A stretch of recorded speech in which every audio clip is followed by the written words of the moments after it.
identity is disclosed or not. Many people, even advocates, gets this one panicked.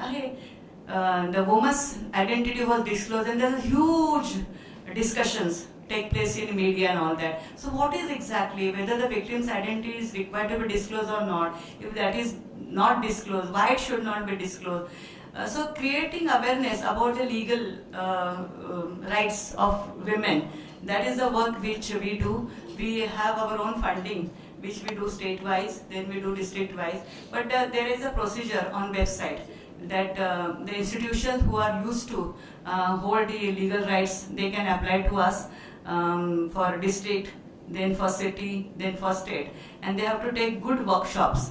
But normally we give more emphasis to the rural areas, because the law has to be reached to the poorest of poor, and the people who are marginalized and victimized, and that is normally our concern. So creating awareness, legal awareness is our main reason. We go to colleges, we go to now gender sensitization in education system, because people see उसको फांसी पे चढ़ा दो, उसका castration कर दो, उसको police करो, एक इसमें पुलिस फोर्स करो. Then we need to create an awareness. Suppose you do castration, is it going to prevent or not? How much we are going to prevent? Then death sentence is given to the rape victim. When there is no murder take place, what are the pros and cons? Then is the deprivation or rape committed on women has got many other aspects that need to be. If a patriarchal society teaches that kind of a values, then the police officer also comes from the patriarchal values only. He is bound to behave that way. The victim is also from the same society. So how to create gender equal education in the system? How to introduce the equality and gender sensitization in education itself, right from beginning, so that when child grows, he will see that my sister, my wife, my everybody is an equal citizen, and you cannot do injustice. No citizen, men and women are equal, and we have to see the dignity of a woman, status of a woman is, held high. That is, it's a long term. Then short term में क्या कर सकते हैं, like that we did in Justice Verma's this one. Now acid attack, it was never an act. It was only those who are lawyers, they know that under Indian Penal Code, it was only 326 of Indian Penal Code. But there was a grievous hurt, causing grievous hurt and grievous injuries by any deadly weapon or otherwise also. But the injury was has to be grievous, and it is so dangerous that it should be little less than 307. But the growing acid attack cases were so much on rise that because of denial from the woman to man, the culprit they are throwing acid on a woman because she is a woman and she is saying no to me. So 80% of the cases which are where the victim is has been a prey to the acid attack because he has been rejected, and 10% is mistaken in identity because somebody hires, like Supari we call it, and he throws acid on her, but they are less than 10%.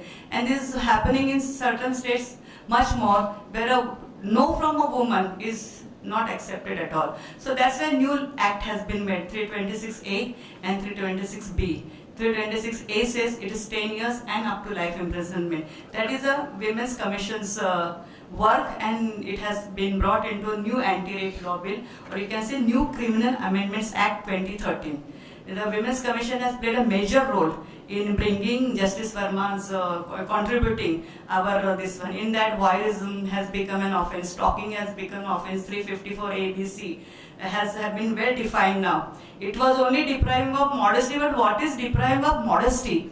So if a woman is taking bath, if her clothes are exposed, somebody takes photograph without, even everything has been brought in this new, that is the commission has played very vital role in amendments of act. Then 326A has become 10 years. Attempt to cause 326B is now punishable up to 6 years or 7 years, something like that. Now again, I have taken interest in that, and I am proposing that 326A, where there is actually not only attempt, but the victim has been, and her face has been so much disfigured, and her loss of vision, it is almost that she is just surviving. I have cases like Preeti Rathi, same thing had happened. Her life would have been useless even after survival. In such cases, that her life is no life at all. Even if she had survived, the face was so badly damaged. There was a loss of one vision for no fault of hers. Her life is without, it's as good as no life. Then how a person can get only 10 years imprisonment? He will come out of it where she will suffer whole life like that. In such cases, it has to be life imprisonment like that. And then now also we have suggested that sale of domestic asset or a sale of asset in domestic market should be totally banned. And Justice Lodha has given the judgment that sale of the asset in a domestic market, there is no need. Whoever wants to buy can come buy under the industrial license. If they really require for business purpose license, they can. But if it is so easily available, anybody can, like how certain medicines can be given with only doctor's signature. They are categorized. Nobody can just go and buy. And if when you buy, they write your name so that a victim is aware that I am identified. Suppose he does something, he will be immediately, now what is happening, anonymity is one of the reasons for committing and going away. So these are the changes which Women's Commission has been making. Now my friend also said that domestic violence bill has been turned into act. Now it has been turned, but we have to create a lot of awareness to see to it that women get justice. Because our domestic servant, many people say, "Arey, उसका तो husband उसको कर नहीं रहा है, पता नहीं क्या करेंगे." So we have to train lawyers, we have to train prosecutors, we have to train judges to see that how to pass orders. Because judges also have the same patriarchal mindset for another 20 years it is going to be. So these are something new. And what is happening is, I always say that a marriage institute, which is, I'll take another 5 minutes, the marriage institute which is actually created, it is created to see that family coexistence, good matrimonial relations and good society. But if the same matrimonial relations are not having peace in the family, just that marriage should be there. If we can impose that family life upon that woman and she continues to get violence at home, then these laws have come. Now these laws have also come because the society has accepted that patriarchal society cannot impose their own values upon a woman. She also has a right to dignity and dignity of life and etc. If she cannot, the husband's duty is there to see that her house, separate house is given, alimony is given, emotional support is given, compensation financial is given. Now right to, that is what the Domestic Violence Act Commission had played very important role in sexual harassment at workplace. Many women now are going out of the house, they are the breadwinners of the family and they are looking after rearing, caring of children and also earning. Because she is earning, she requires a job, there is a bad atmosphere in the office place and the employer's duty is there to see that the employee is treated properly. She is coming for the job, it is your duty and you cannot take disadvantage and exploit her mentally, physically or victimization, etc.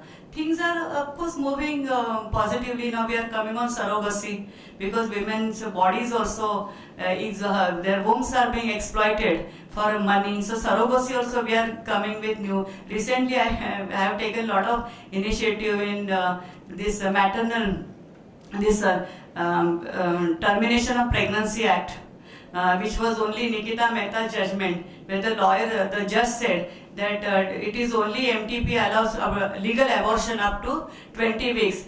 Judges said that we can only interpret the law, we cannot amend the law. So the government of India wrote to us that whether it is possible to amend the act and make it from 20 weeks to 24 weeks.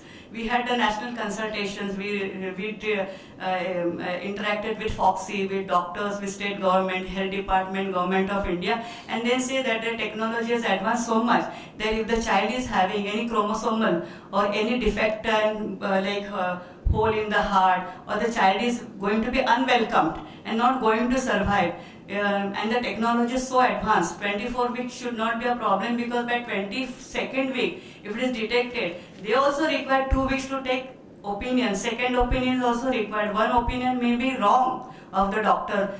They need to tell their family also, they look, this child is not, what a trauma on the mother. So all this requires another 15 days. So we are also thinking emotionally, changing circumstances नहीं, लड़का है कैसे भी करके लाना है, लड़की है तो 12 वीक में भी. So they were saying that PCPNDT girl child ratio is also dropping down, it might affect. But PCPNDT we said that the prenatal diagnostic techniques as prevention, it is in 12th week only. Nobody will keep 24 weeks pregnancy and kill the girl child. If they want to kill the girl child, that is illegal. Then there has to be punishment. But then we have techniques to prevent that. They are illegal abortions and they are penalized, they are punishable. So I think that with this conclusion, I wish to extend my NCW support to anything which is necessary for creating awareness in the society. And please do help, because women's issues are manifold. Defense, self-defense is there. Then so many police stations awareness is there. So many things are there. Everything cannot be told here in 20 minutes. We are going to have a long association and let us work step by step. Thank you.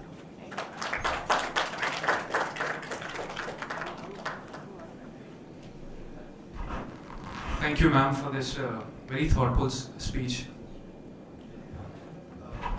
I sincerely thanks for placing a support to our organization. I would like to say only two things, and one is any justice delivery system is correlated with the growth of any country. There's a very recent research done by the UNO where it is found it's directly related, whether it's a offense related to women or criminal offense or anything like that. As far as the, I maybe have some different opinion about the women upliftment or women power. If we see the offense against the women are done by the many times by the woman itself or by the other person who is being brought up and trained by her mothers. So mother generally and usually discriminate. So to get a respect, we should need to learn to respect ourselves. So women should learn to respect ourselves, to stand for themselves, and the education is a main criteria or awareness where through we can work. We have a chairperson of a Sahani education. So that's the way it comes. It's not, you can't change an attitude person of a 42 years or 40. So it has to start from the very beginning, where we can change the attitude and think about them. And always women need to respect themselves first before seeking a respect from other person. My opinion may not be liked. But, so I again thanks. Thank you very much. And she has to go somewhere. So yeah. So we will start a panel discussion, and I would like to host. Thank you, sir. Thank you, ma'am. The speech was very thoughtful. The objectives are very clear. I believe everybody was able to understand and relate with the feelings, with whatever she is having for the society towards the women. Now we'll get into the panel discussion. For the first panel, I would request Ms. Pooja Dutt, partner LawQuest International, and Dr. Aman M. Hingorani, advocate on record and mediator, Supreme Court of India, to come on the stage.